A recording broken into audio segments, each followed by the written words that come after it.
Good morning and welcome to Wonderlab. It's our first Wonderlab of the school year, and this Wonderlab I'm going to share with you one of my favorite scientific subjects of all time. In science, sometimes we take an object and we study it for a really long time, and we see how it changes and how it grows and how it's different over time. And I want to share with you one of my favorite subjects, and it is this tree. This tree is named Matilda. Have you ever named a tree before? It seems kind of silly, right? But when I was a kid, I had an assignment from a teacher to find a tree and name it and study things about it. And that's what we're going to do today. And that tree, Matilda, was a tree. That tree was alive when I was a little kid. For my whole life I've known that tree. And she's still there now, and that picture is from today, or actually yesterday, in my parents' yard. And that's what Matilda looks like right now. I went over and took some pictures with her and everything like that.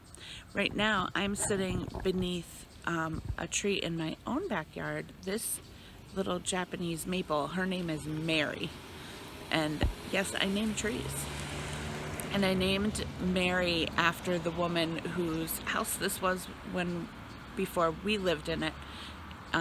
This tree was planted for the wedding anniversary of Mary and her husband Joe. And so I named the tree Mary to remember her and remember the family that lived here before us. So today we're going to talk about trees. Mary is a Japanese maple, and she has some really beautiful leaves. Let me show you Mary's beautiful leaves. These are a little different than most maple leaves. They are very delicate. Aren't they beautiful? The stems of the leaves are red. She's a beautiful tree. She's not very tall, and she's a good climbing tree for my kids, and we like to hang things out of Mary. At Easter we hang eggs from her branches, and at Christmas time we hang ornaments from her branches, and we hung rainbow ribbons from her branches earlier this year that are still there, but it's hard to see them because of the leaves.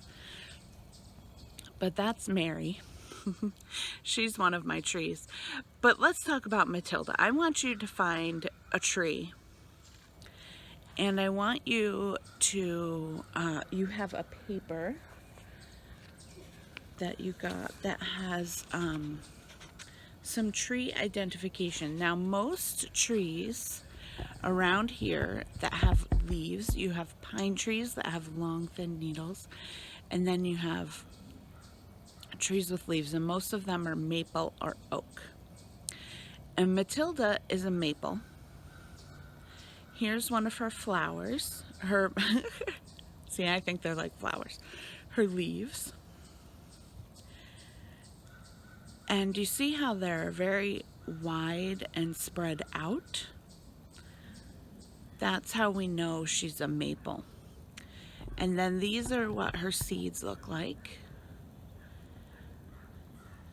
And they're kind of like a wing. And if you throw maple seeds up in the air, they come down like a helicopter. It's a fun trick. You can also, if they're big enough, kind of split them open and stick them on your nose and see if they'll stick. That doesn't work so much for me as an adult anymore, but it will for you. So if you have a maple tree in your yard, try that out. Okay? Then we have oak trees.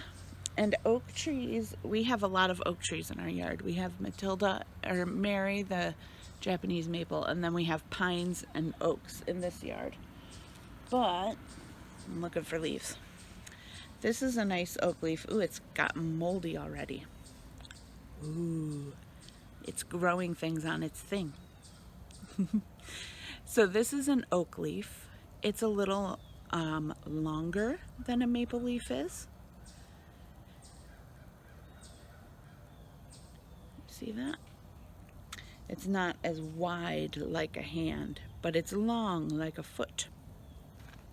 And the seeds of oak trees, you know very well, they are acorns. I don't know how these acorns have made it past the many chipmunks and squirrels that live in this yard, but this is a very nice specimen.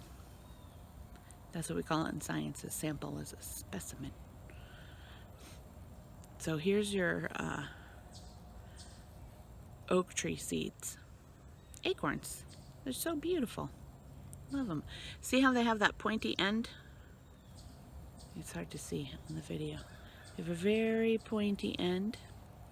That is so when they go into the ground, they will go right into the ground so that it'll be easier for them to get into the ground to grow to make a new tree, if they make it past the squirrels and chipmunks.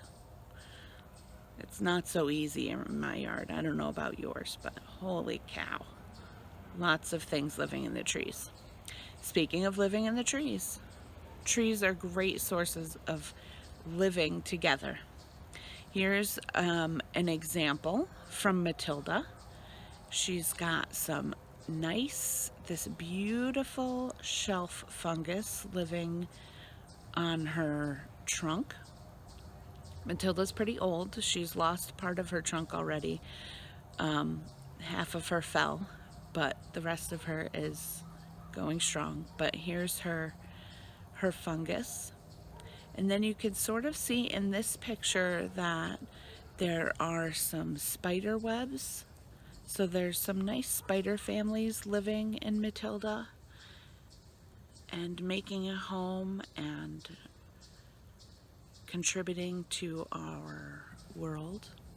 And then there is, you can see here, these holes are where a woodpecker has been trying to get some of Matilda's living creatures, or maybe even just some of her beautiful, delicious maple sap to eat.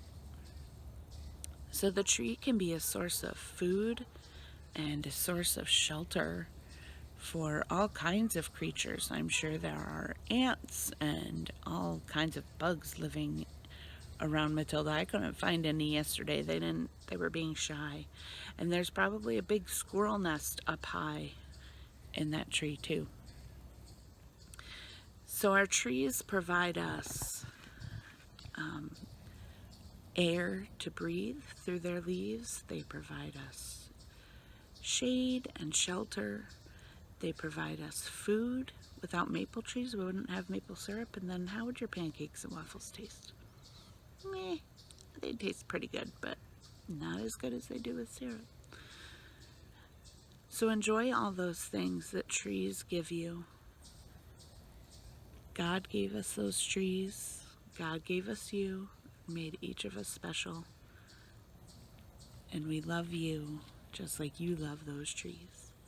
Enjoy your tree. Send me a picture of you with your tree, and don't forget to give that tree an awesome name. Love to you all.